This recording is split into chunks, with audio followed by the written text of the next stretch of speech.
Se termine pour les élèves, une scène tout à fait classique en soi mais qui depuis la rentrée connaît un autre dénouement. Désormais les jeunes footballeurs du club local sont récupérés devant l'établissement. Terminé le retour à la maison, direction le stade du Domino. Ça fait plusieurs années qu'on réfléchissait à un projet de ce type-là. Donc l'idée c'était de pouvoir proposer aux familles de pouvoir allier le sport, donc le football, avec les devoirs pour leurs enfants. Parce qu'on se rendait compte que la plupart des enfants qui venaient pas à l'entraînement, c'était pour des problèmes de leçons ou de transport.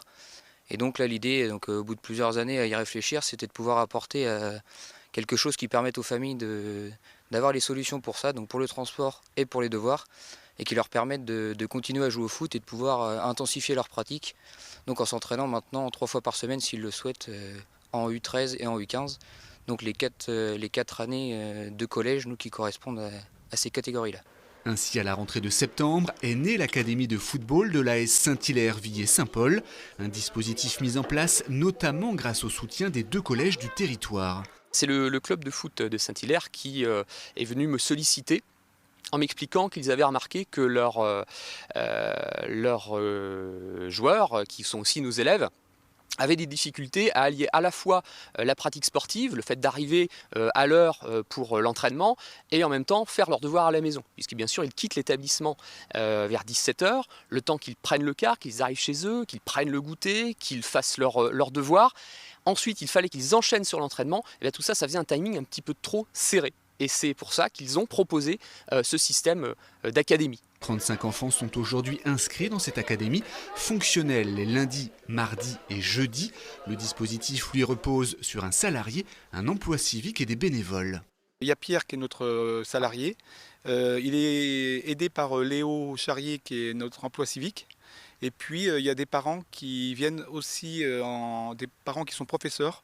Donc il y en a un chaque soir, donc un le lundi, un le mardi et un le jeudi, qui viennent aider Pierre et Léo pour l'aide aux leçons. Et après, il nous faut des personnes pour conduire les minibus. Donc on a au moins 2 voire 3 personnes tous les soirs qui vont faire des trajets. Un projet un peu fou, souligne le président, mais totalement en adéquation avec les ambitions du club et du territoire. On est un peu en contre-courant puisque avec la sortie de crise du Covid, on ne savait pas du tout où on allait, combien on allait avoir de licenciés. C'est là qu'on peut se dire on est un peu fou puisque c'est là qu'on a décidé de salarier Pierre, donc c'est quand même un gros budget, de faire en plus une académie où là il y a quand même un coût quand même assez important. Et finalement on se rend compte qu'on a un bon écho par rapport à ça, puisqu'on a des partenaires, on a commencé déjà avec des partenaires qui sont séduits par l'idée de l'académie, surtout pour les entreprises du Vierzois qui ont du mal à recruter. Et donc, quelque part, c'est bien pour eux de dire qu'il y a à Saint-Hilaire-Villers, eh bien, il y a un pôle santé, il y aura une piscine, mais il y a aussi des clubs structurés, dont l'académie, pour les jeunes footballeurs. Donc ça, c'est quelque chose, on a bien ressenti par rapport aux chefs d'entreprise, que c'est quelque chose qu'ils voulaient être partenaires de cette chose-là. A noter que le club a signé également une convention avec le centre socioculturel Le Coin de la Rue pour la location des minibus et que ce coût est pris en charge par la mairie de Lys-Soleillan.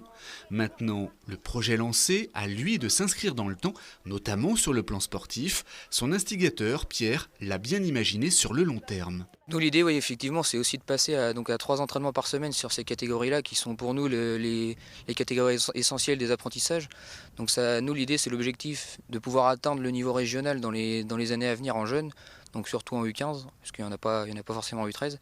Mais c'est l'idée donc de pouvoir les faire progresser au moins tendre vers ce niveau régional, même si on ne l'atteint pas forcément tous les ans avec toutes les catégories, mais au moins de se rapprocher de ce niveau-là, qui est vraiment l'objectif pour nous, puisque notre équipe senior est au niveau régional, donc en R3. Et on sait que par rapport à notre localisation, on ne peut pas forcément recruter comme certains clubs en ville peuvent faire. Donc là, nous, on est vraiment axé sur la formation et ça nous permet de développer vraiment la formation au niveau du club en interne pour pouvoir alimenter derrière les équipes seniors du club.